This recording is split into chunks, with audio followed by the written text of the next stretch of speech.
নমস্কার বন্ধুরা, স্বপ্না ফ্যামিলি ব্লগে তোমাদের সবাইকে স্বাগত জানাই। বন্ধুরা, তোমরা কেমন আছো? আশা করি তোমরা ভালো আছো। আমিও খুব ভালো আছি। তো একদম সকাল থেকে ব্লগটা শুরু করলাম। তো জন্মাষ্টমী পুজো আমি ব্লগটা শেয়ার করতে একটু দেরি করে ফেলেছি। তো কাজ সব কিছু কমপ্লিট করে চান টান করে একটা ভালো শাড়ি পরে, সুতির শাড়ি, তো সেটা পরে বসে পড়েছি তাল চাঁচতে। তো তালটা আমার চাঁচা হয়ে গেছে, আর জন্মাষ্টমী মানেই তো তাল ছাড়া তো কোনো কিছুই হবে না, তাই না? তালের পিঠে, বড়া, এইসবগুলো। তো তালটা আগেই ছেঁচে সাইড করে রাখলাম। তারপরে একটা নারকেল নিয়েছি, তো সেটাকেও কুড়ে নিয়েছি। তারপরে এখন আম নিয়ে নিয়েছি। তো জন্মাষ্টমীতে আমি 8 রকমের ফল কিনেছি। অষ্টমী মানেই তো 8।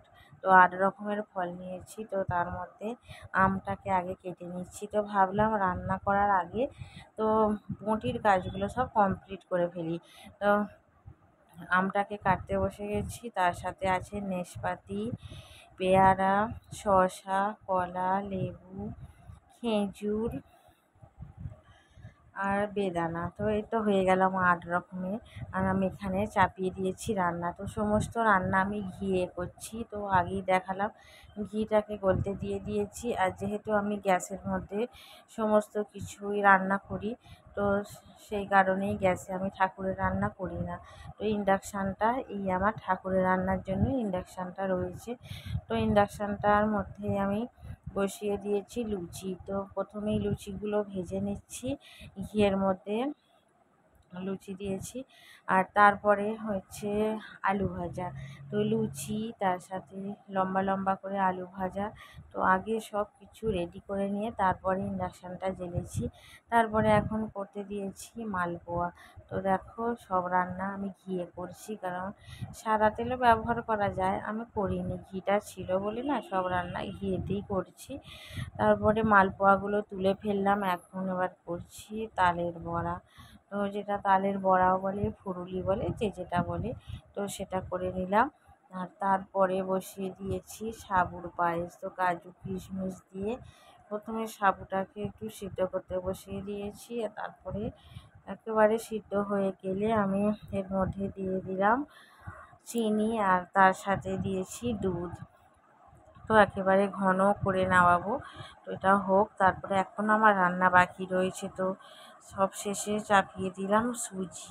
তো সুজিটাও করছি, তাহলে আমার লুচি, সুজি, পায়েস, তালের বড়া আর মালপোয়া হয়েছে। আর তার সাথে চাপিয়ে দিয়েছি নারকেল নাড়ু। তো 6 রকমের রান্না আমি করেছি। আর এখানে সমস্ত কিছু ঠাকুরকে দিয়ে দিয়েছি। তালের বড়া, মালপোয়া, আট ভাজা, তার সাথে সিঙ্গারা আর নিরামিষ কেক। আর এখানে রয়েছে নাড়ু। নাড়ুগুলো তোমার দাদাভাই পাঠিয়েছে কত সুন্দরভাবে, দেখতেই পাচ্ছ। আর সুজি রয়েছে, লুচি রয়েছে, আলু ভাজা, দুধ। আর এই কৃষ্ণটা হচ্ছে আমার উপর। তো এখানে হচ্ছে গৌরনিতাই, আমার কিন্তু গোপাল নেই, আমার কৃষ্ণ। আর এখানে চিঁড়ে মুরগি, সাদা বাতাসা, নাড়ু, এইগুলোই দিয়েছি। এখানে রয়েছে 8 রকমের মিষ্টি। আর তার সাথে রয়েছে অনেক রকমের চকলেট, লম্বা গোল, জেমস, বাটার। তারপরে এখানে ক্যাডবেরি, এখানে পায়েসটা দিয়েছি, এখানে দিয়েছি সরভাজা, মানে ওটা ক্ষীরও বলে, যাই হোক, দই, দুধ সবই দিয়েছি। আর এই যে সাজগুলো দেখছো, বাঁশি, পালক, মাথার মুকুট, এগুলো সব আমি যে বৃন্দাবনে গিয়েছিলাম ওখান থেকে নিয়ে এসেছি। তারপরে ওখানে রয়েছে আমল দুধ, দুধেরই একটা ড্রিঙ্কস, তারপরে ফ্রুটি, তারপরে রয়েছে স্প্রাইট। তো সব কিছুই দিয়েছি, একেবারে যেমন বার্থডে হয় তার থেকেও বেশি কিছু আমি আয়োজন করেছি। পঞ্চপ্রদীপ আর এমনি প্রদীপ জ্বেলে দিয়েছি। আমি কিন্তু বাউন দিয়ে পুজো করাইনি, আমি নিজেই করেছি। আর আজকে মিঠাইয়ের জন্মদিন। তো জন্মাষ্টমী আর জন্মদিন একই দিনে